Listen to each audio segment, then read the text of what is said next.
नमस्कार दोस्तों, अगर मैं आपसे पूछूं कि खाड़ी देशों में आपको सबसे पावरफुल कौन से देश दिखाई देते हैं, तो यकीनन आपका जवाब होगा इजराइल और ईरान।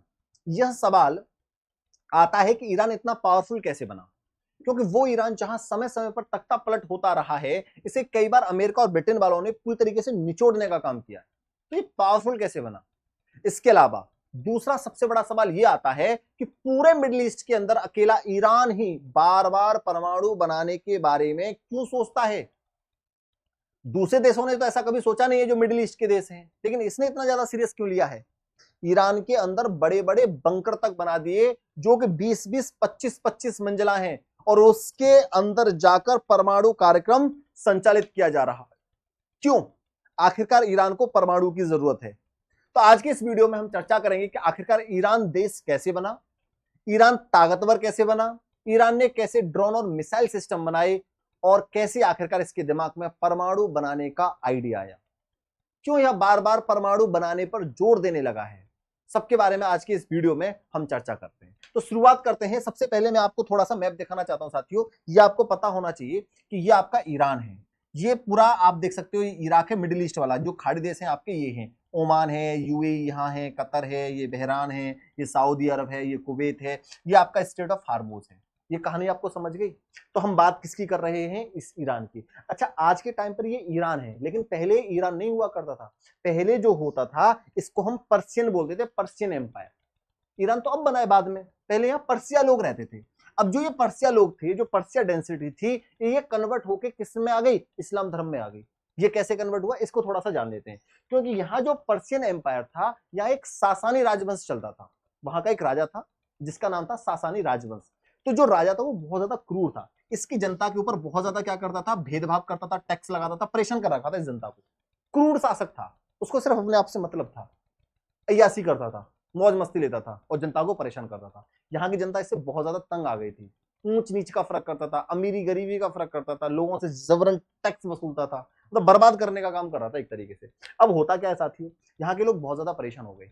उसी समय 6वीं 7वीं सदी के आसपास की बात करेंगे तो वहां इस्लाम धर्म बहुत तरीके से विस्फोट तरीके से फैल रहा था चारों तरफ।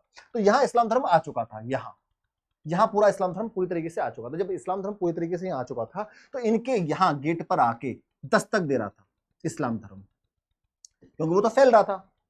फैलने इस्लाम धर्म तो फैलने की कोशिश कर रहा था कि ज्यादा से ज्यादा हम फैलें। तो जब यहाँ इस्लाम धर्म इसके गेट पे आके दस्तक दे रहा था और यहाँ के लोग बहुत ज्यादा परेशान थे, तो क्या होता है, इसमें और इस राजा में युद्ध होता है। और जब इन दोनों में युद्ध होता है तो यहाँ की जनता जब इस राजा के साथ लड़ रही होती है तो बहुत भयंकर युद्ध होता है। और कुछ समय बाद इस जनता को रियलाइज होता है कि हम इस राजा के लिए क्यों लड़े? ये राजा तो हमारे ऊपर अत्याचार कर रहा है, हमें परेशान कर रहा है, ऊंच नीच करता है, टैक्स वसूलता है, हम इसके लिए नहीं लड़ेंगे। और उन्होंने हथियार डाल दिए। और जैसे ही उस जनता ने हथियार डाले, वहां के लोगों ने जैसे ही हथियार डाले, तो ये राजा हार जाता है। और जब ये राजा हार जाता है तो इसको भाई साहब इस देश को छोड़ के भागना पड़ता है। और जब ये अपने परिवार के साथ देश छोड़कर भाग जाता है तो इस्लाम धर्म की यहाँ एंट्री होती है। और जैसे ही इस्लाम धर्म यहाँ एंट्री लेता है तो ये इस जनता को विश्वास में लेता है। इस जनता से बोलता है कि हम तुम्हारे साथ कोई भेदभाव नहीं करने वाले, हम कोई ऊंच नीच नहीं करने वाले, हम तुम्हारे ऊपर कोई टैक्स भी नहीं लगाएंगे, और हमारे यहाँ समानता होती है, सब इक्वली रहेंगे, सबको समान रूप से एक तरीके से देखा जाएगा। तो यहाँ के लोगों को थोड़ा सा ये अच्छा लगता है, इंस्पायर्ड होते हैं, और वो धीरे धीरे करके इस्लाम धर्म को अपनाना स्टार्ट करते हैं। जैसे ही इस्लाम धर्म को अपनाना स्टार्ट करते हैं तो यहाँ एक धर्म पनपता है जिसका नाम है सिया धर्म, और यहाँ एक धर्म पनपता है जिसका नाम है सुन्नी धर्म। तब से ही इन दोनों में युद्ध चल रहा है। ये रहता है सिया धर्म और सुन्नी धर्म। तो सिया धर्म कहाँ गया? ईरान की तरफ गया। और इधर जो मिडिल ईस्ट आपका आ रहा है, यूएई, कतर, सऊदी अरब, यहाँ कौन से मुसलमान रह गए? कौन सा धर्म रह गया? सुन्नी रह गया। अब इसको भी थोड़ा सा आप देख सकते हैं।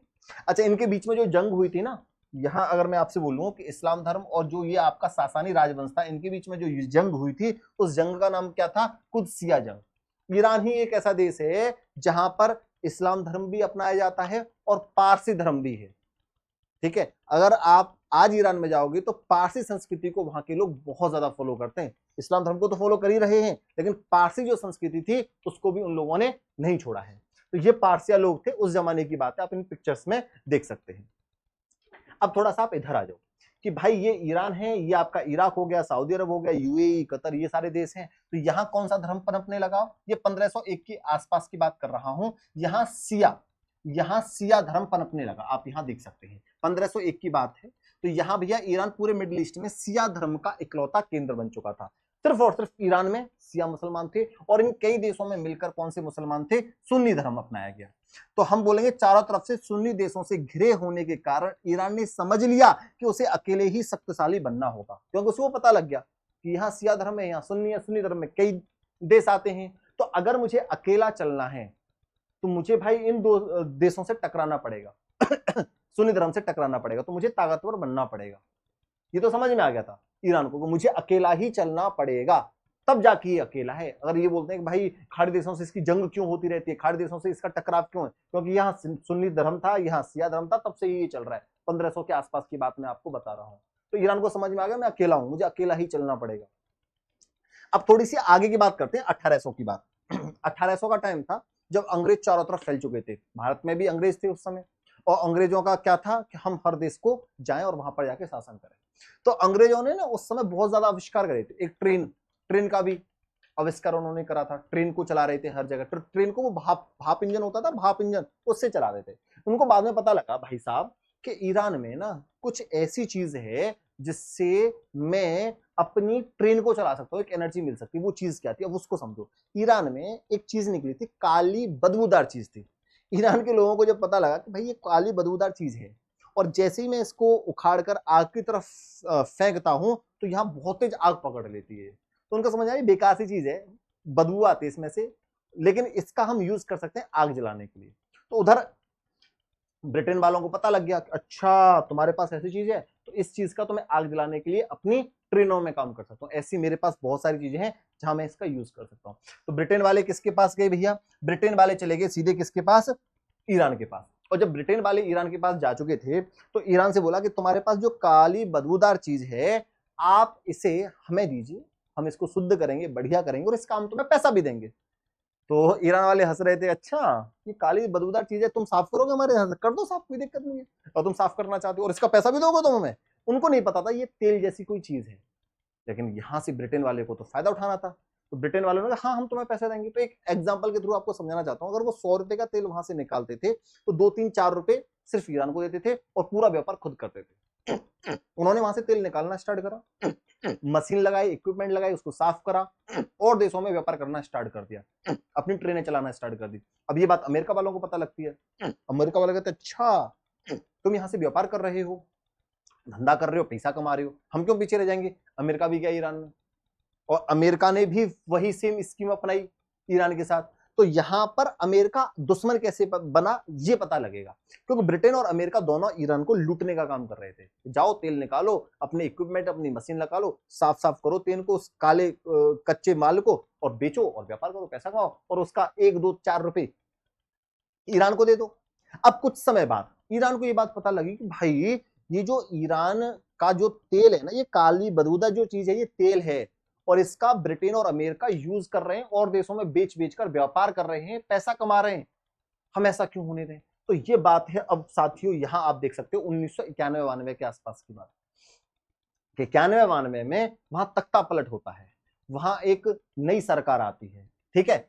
अब यहां देखो ऑपरेशन अजाक्स, इसमें क्या होता है, एक प्रधानमंत्री बनते हैं ईरान के, ये जिसका नाम क्या था, मोहम्मद मोसादिक ने तेल को राष्ट्रीय संपदा घोषित कर दिया।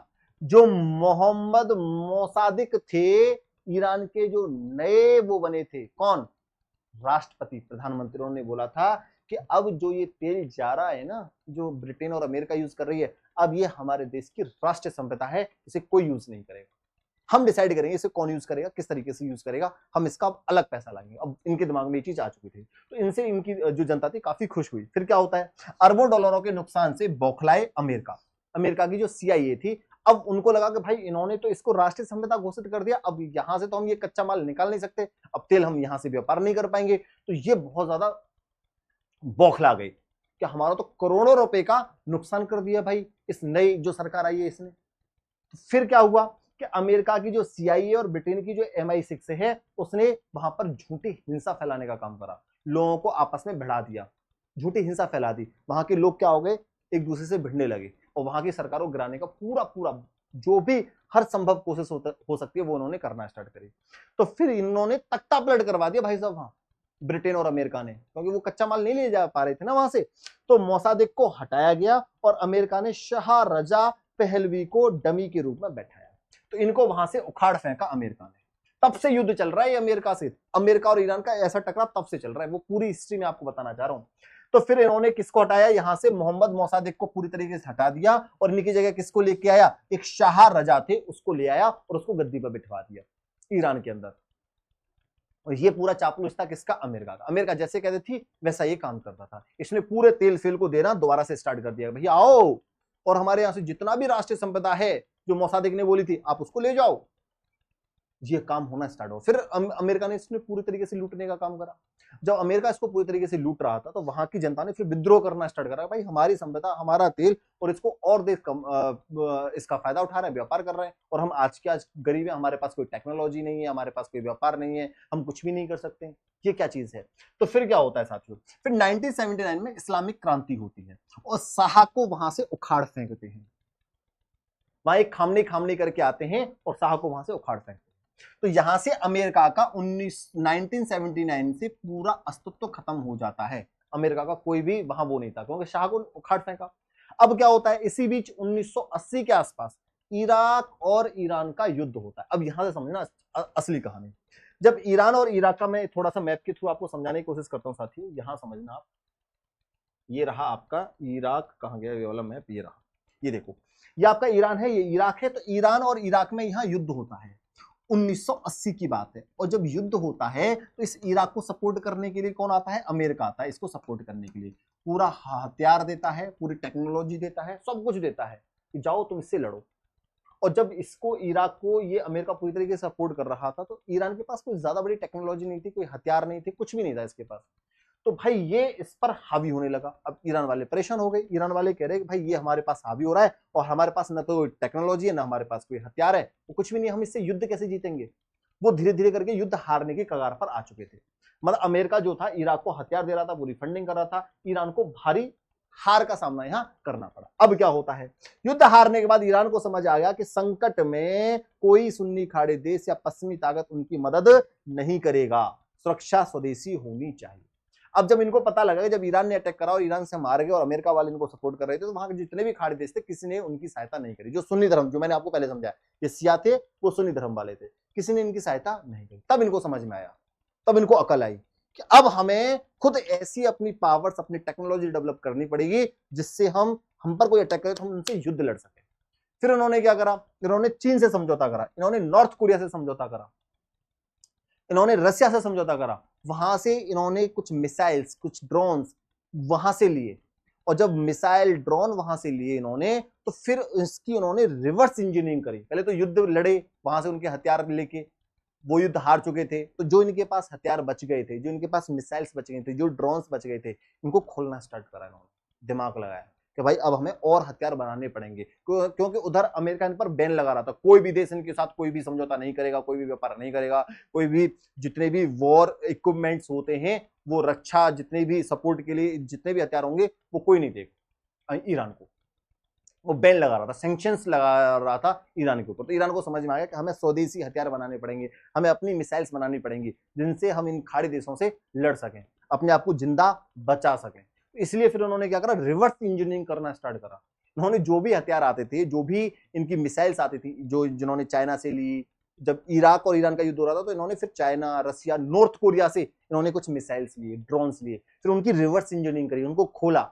इनके जो इंजीनियर्स थे लगे रहते थे, साइंटिस्ट पूरे दिन, खोलना, एक वायर को उधर से उधर तोड़ना, कुछ नई अपने तरीके से इक्विपमेंट्स लगाना, और खतरनाक खतरनाक मिसाइल्स बनाना इन्होंने स्टार्ट करी, ड्रोन्स बनाना स्टार्ट करी। और इन्होंने इतने खतरनाक, इतने एक्सपेरिमेंट करे कि हर टाइप की इन्होंने मिसाइल बना दी, छोटी रेंज की, मीडियम रेंज की, बड़ी रेंज की। मतलब हम खाड़ी देश, जितने भी खाड़ी देश हैं उन सब पर कंट्रोल कर लें मिसाइल पावर से, ड्रोन सिस्टम से। इतनी बड़ी मिसाइल बनाई, इनका काम ही था मिसाइल बनाओ पूरे दिन।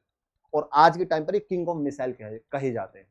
इन्होंने ऐसी ऐसी मिसाइल्स बना दी जो हर तरीके से खाड़ी देश को कंट्रोल कर सकते हैं। और जब इनके पास मिसाइल सिस्टम इतना भयंकर हो गया कि 3000 से ज्यादा इनके पास मिसाइल्स हैं, ड्रोन्स हैं, तो वहां से इन्होंने अपने हथियार को मजबूती दी उस युद्ध के बाद। तो अमेरिका और चिढ़ने लगा। जब वो अपनी मिसाइल्स वहां बनाते थे तो अमेरिका को ये भनक तक नहीं लगी थी, तो उन्होंने पहाड़ों को तोड़ तोड़कर नीचे बंकर में घुसकर, बंकर बनाए, बंकरों में घुसकर उन्होंने मिसाइल्स का परीक्षण करा, मिसाइल्स बनाई। कि अगर अमेरिका को पता लग जाती तो अमेरिका को बनाने नहीं देता, उन पर अटैक करता। इसलिए उन्होंने घुसकर अंदर अंदर जब परीक्षण हो चुके, जब पता लग चुकी, जब बाद में पता लगी अमेरिका को, तरीका ये क्या हो गया, तो फिर तो अमेरिका कुछ कर ही नहीं सकता था ना। तो उनसे बचने के लिए इसने मिसाइल्स बनाई, उन सब चीजों से बचने के लिए परमाणु बम के लिए कोशिश कर रहा है। अच्छा, उसी टाइम पर क्या हुआ था कि भाई इन्होंने क्या करा, एक IRGC, एक अवैध ढाल बनाई IRGC। तो इन्होंने एक IRGC की स्थापना करी। क्यों करी थी 1979 में? क्योंकि भाई तख्ता पलट बहुत होते थे, वहां की जनता में विद्रोह बहुत करते थे। जैसे अमेरिका वालों ने पहले कई बार सरकार को गिराया था कि भाई अगर ऐसे कोई आएगा और जनता को भड़का के हमारी सरकार को गिरा देगा तो फिर हमारा देश तरक्की कैसे करेगा। तो इन्होंने इसलिए एक IRGC बनाई, तीनों सेनाओं का इस IRGC को प्रमुख भी बना दिया कि तीनों सेनाओं का जो पूर्ण नियंत्रण होगा वो IRGC के कंट्रोल में होगा। जो भी घरेलू विद्रोह होते हैं उनको पूरी तरीके से कुचलना, क्योंकि जो अंदर देश के अंदर जितने भी विद्रोह पनपाता था वो अमेरिका था। जाओ विद्रोह करो, सरकार को गिरा दो और हम अपना कोई ऐसा आदमी बिठा देंगे जो सरकार में जो हमारे लिए काम करे। तो इसलिए IRGC बनी थी कि भाई विद्रोह ना हो, घर के अंदर विद्रोह ना हो, भाई देश के अंदर विद्रोह ना हो, उनको पूरी तरीके से कुचलने का काम हो। और खुफिया विदेशी ऑपरेशंस भी करना इन्होंने स्टार्ट कर दिया। अब क्या होता है, सरकार के खिलाफ उठने वाली हर आवाज को दबाने और तख्ता पलट रोकने के लिए स्थापित किया गया था IRGC। तो इन्होंने एक तो सबसे मजबूती काम यह करा कि अमेरिका वाले हमारी सरकार को गिरा ना पाए, तख्ता पलट ना कर पाए, तो IRGC बना दी। उधर ये अपने हथियार भी बना रहे थे बहुत अच्छे अच्छे। एक और काम करा इन्होंने क्या करा, जैसे मैं बात करूं सीरिया में एक असद सरकार है, अगर मैं बात करूं लेबनान में एक हिजबुल्लाह है, एक इराक की बात करूंगा तो यहाँ सिया मिलिशिया है, अगर मैं यमन की बात करूंगा तो यहाँ हूती विद्रोही है। इन सबको फंडिंग करना स्टार्ट करा था ईरान ने। इन सबको फंडिंग करेंगे, इन सबको हथियार देंगे, क्योंकि भाई अगर इन खाड़ी देशों पर अटैक करवाना है तो ईरान के पास इतनी ताकत नहीं थी वो डायरेक्ट इनसे युद्ध कर ले। तो वो क्या करता था, इनको हथियार देता था, इनको फंडिंग देता था। बहुत कम फंडिंग करती है, अगर तुम डायरेक्ट युद्ध लड़ोगे तो बहुत पैसा खर्च होगा, बहुत हथियार लगेंगे। इनको क्या करना है, थोड़े से हथियार देने, थोड़ी सी फंडिंग करनी है और ये जाकर अटैक कर देंगे उनके ऊपर। तो इनको परेशान करते रहते हैं। आपने सुना है ना कि यमन में हूती विद्रोही बैठे हैं, वहां से जो रास्ता है व्यापार के लिए, समुद्र के रास्ते जब हमारे भारत के भी जहाज निकलते हैं तो हूती लोग वहां आके क्या करते हैं, अटैक करते हैं यमन में आके। तो इनको क्या कर रखा है, सीधे युद्ध से बचना और अमेरिका इजराइल को उलझाए रखना। ईरान केवल फंडिंग और हथियार देता है इन लोगों को और यहाँ इजराइल को और अमेरिका को उलझा के रखता है इन सबको फंडिंग करके। अब ये काम इन्होंने करा। फिर इन्होंने क्या करा कि हम सीधी जंग नहीं लड़ेंगे, हम प्रॉक्सी वार लड़ेंगे। सस्ती फंडिंग होती है, सस्ते हथियार जाते हैं, यहाँ हमें सीधी जंग लगेंगे तो अरबों डॉलरों का खर्चा करना पड़ेगा और हमारी अर्थव्यवस्था तबाह हो जाएगी। तो ईरान ने यहाँ मजबूती के साथ कदम उठाए, उधर IRGC बनाई, उधर अपनी मिसाइल सिस्टम को स्ट्रॉन्ग कर रहा है, हथियार बहुत अच्छे बना रहा है, इधर ये प्रॉक्सी वार लड़ रहा है, छोटे छोटे जितने भी ग्रुप्स बना रखे उन सबको फंडिंग करना और वहां पर खाड़ी देशों पर अटैक करवाते रहना, जिससे वो इजराइल और अमेरिका उलझती रहे। ठीक है, और यहाँ जोखिम इनके पास डायरेक्ट होता है अगर सीधी जंग करेंगे, और यहाँ प्रॉक्सी वार में ना के बराबर जो जोखिम होता है पीछे से जाके अटैक, और तो पता नहीं लगा किसने अटैक करा है तो युद्ध किससे होगा। इजराइल और अमेरिका को यहाँ पूरी तरीके से युद्ध में पूरी तरीके से पस्त करके रखते थे। तो यहाँ तख्ता पलट का सबसे ज्यादा डर रहता है, यहाँ तख्ता पलट का डर नहीं रहता, भाई किसने किसके ऊपर अटैक करा हमें पता ही नहीं। ठीक है, अच्छा मिसाइल सिस्टम के बारे में मैंने आपको बता दिया। रिवर्स इंजीनियरिंग, इन्होंने 1000 प्लस मिसाइलें बनाई। आज के टाइम में इनके पास बहुत अच्छी खासी संख्या में मिसाइल है और इनको किंग ऑफ मिसाइल कहा जाता है ईरान को। तो इराक युद्ध के दौरान चीन, उत्तर कोरिया और रूस से बचे हुए हथियार मांगना और उनकी रिवर्स इंजीनियरिंग लगाना, उन्हीं में नई नई अपनी टेक्नोलॉजी, उनकी टेक्नोलॉजी चुराना, फिर अपनी नई टेक्नोलॉजी लगाना, अपने नए आविष्कार उसमें ऐड करना और नई प्रकार की एक मिसाइल बना देना, ये काम इन्होंने करा। तो 90 में विदेशी तकनीकी को खोलकर रिवर्स इंजीनियरिंग करना इन्होंने शुरू कर दिया और आज खाड़ी देश में सबसे बड़ा शस्त्रागार, 1000 से अधिक प्रकार की मिसाइलें और ड्रोन है इनके पास, अच्छी खासी संख्या में। अमेरिका और इजराइल अब सीधे पंगा लेने से पहले 10 बार सोचते हैं कि भाई इसके पास ऐसे ऐसे मिसाइल हैं कि जिससे ये हमारी हालत खराब कर देगा। अच्छा, अब इन्होंने क्या काम करा कि अब इन्होंने बोला कि भाई अगर मुझे इन सबसे बचना है तो मेरे पास परमाणु हथियार भी होना चाहिए, क्योंकि जिसके पास परमाणु हथियार होता है अमेरिका उसके ऊपर अटैक नहीं करता। जैसे बात करें, कभी अमेरिका इजराइल के ऊपर अटैक नहीं कर सकता, परमाणु हथियार है उसके पास। कभी नॉर्थ कोरिया के ऊपर अटैक नहीं कर सकता, परमाणु की धमकी दे देता है वो। पाकिस्तान कैसी कैसी हरकतें करता है, तो जिसके पास परमाणु बम होते हैं तो कोई देश किसी भी देश के ऊपर अटैक करने से 100 बार सोचता है। तो इसलिए ईरान ने डिसीजन लिया कि भाई मुझे भी अपना परमाणु हथियार बनाना होगा। फिर इन्होंने क्या करा, फिर इन्होंने परमाणु बम बनाने के लिए यूरेनियम को इकट्ठा करा और यूरेनियम को शुद्ध करने की पूरी जो प्रोसेस है उसको करना स्टार्ट कर दिया। नीचे गड्ढों में 20-20 मंजिला बंकर्स बना के पहाड़ों के बीच में अंदर घुसकर, जिससे अमेरिका को ना पता लगे, और अमेरिका को पता लग गया तो वो हमारे यहाँ ये यूरेनियम को शुद्ध होने, इनरिच होने नहीं देगी, वो अटैक कर देगी हमारे ऊपर आके। इसलिए इन्होंने ये काम करा। तो भाई साहब इन्होंने यूरेनियम को एनरिच करना स्टार्ट कर दिया और वहां अमेरिका को फिर पता लगा, तो फिर तो वो पता ही आपको पूरी कहानी, ईरान और इसराइल और उनमें युद्ध चल रहा है तब से। इसके पास एक और बहुत बड़ी पावर है, इसके पास एक पावर है ये स्ट्रेट ऑफ हार्मुज। यहां से पूरे विश्व का 20% तेल निकलता है इस रास्ते से, और ये जो पूरा रास्ता कंट्रोल में आता है, ये पूरा रास्ता ईरान के कंट्रोल में आता है। तो ईरान जब जाए अमेरिका की गर्दन को ऐसे पकड़ लेता है, वो पूरे व्यापार को यहां से रोक देता है। तो ये भी इनकी एक बहुत बड़ी ताकत है। ईरान इस संकरी गली को दोनों तरफ से घेरता है। अगर ईरान ने यहां एक जहाज भी टेढ़ा खड़ा कर दिया तो चीन, भारत, जापान और पूरे एशिया की अर्थव्यवस्था ठप हो जाती है। तो ये भी एक बहुत बड़ा डर का कारण है कि भाई ईरान कभी भी स्ट्रेट ऑफ हार्मुज को बंद कर सकता है। ईरान की अजय रणनीति का चक्र का अब इसको समझो कि भाई इसके पास आईआरजीसी द्वारा तख्तापलट से अचूक बचाव, सबसे पहला पॉइंट। दूसरा क्या हो गया, इसके पास स्वदेशी खुद की इतनी मिसाइल्स और ड्रोन्स हो गए जिसका खौफ पूरे विश्व को है। सबसे ज्यादा खौफ किसको, इजराइल और अमेरिका को है। अगर तीसरी बात करूं कि भाई इसने प्रॉक्सी नेटवर्क द्वारा दुश्मनों को अपनी सीमाओं से दूर रखने की कोशिश करी, वहां से फंडिंग और हथियार देता रहता है और वो उनके ऊपर अटैक करते रहते हैं। और अंतिम जो है उसके पास क्या है, हार्मुज खाड़ी पर नियंत्रण। तो ये इसकी आज की पावर है जो इसको झुकने नहीं देती है। तो ये पूरी कहानी थी जो मैंने आपको बता दी कि भाई आज ईरान के पास कुछ भी नहीं थी, कोई टेक्नोलॉजी नहीं थी, कुछ हथियार नहीं थे, कुछ भी नहीं था, और वो धीरे धीरे करके आज यहाँ आके खड़ा हो गया है। तो सबको परेशान करने की हिम्मत है उसके अंदर। तो ये पूरी पावर्स थी जो मैंने ईरान के बारे में बता दिया है। एक बार वीडियो को लाइक कर देंगे, चैनल को सब्सक्राइब कर देंगे, और इस टाइप की वीडियो आप चाहते हो तो कमेंट बॉक्स में जरूर आएगा। आज के लिए इतना ही। Thank you very much. Radhe Radhe साथी।